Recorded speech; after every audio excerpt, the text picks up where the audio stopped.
જિલ્લાના ખારાઘોડા દેગામ રણની 5000 એકર જમીન હિન્દુસ્તાન સોલ્ટ લિમિટેડ દ્વારા પદ્મનામ બ્રોકેમ કંપનીને સોલાર ગ્રીન એનર્જી અને કેમિકલ પ્રોજેક્ટ માટે ફાળવી દેવાતા વિવાદ ગરમાયો છે। આ મુદ્દે ખારાઘોડા ખાતે 500 થી વધુ અગરિયાઓનું મોટું સંમેલન યોજાયું હતું।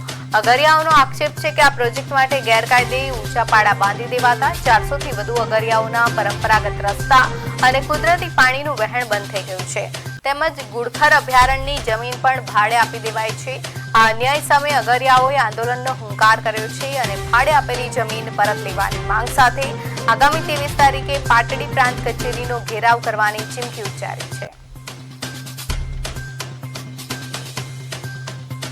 આ માત્ર ને માત્ર અગરિયાઓને ભ્રમમાં રાખવા માટે અને કાયમ માટે અગરિયાઓને ગુલામ રાખવા માટેનું આ એક છળ કપટ જે આ લોકોને કોઠે પડી ગયું છે, જે આ લોકોની રણનીતિનો એક ભાગ બની ગયું છે, એ જ ક્રમની અંદર સ્થાનિક ધારાસભ્ય હોય કે ભારતીય જનતા પાર્ટીના કોઈ પણ આગેવાનો એ હર હંમેશ માટે આ ભોળી જનતાને, ગ્રામજનોને, ખેડૂતોને, અગરિયાઓને કાયમ માટે એ છેતરપિંડી કરવાનું કામ કર્યું।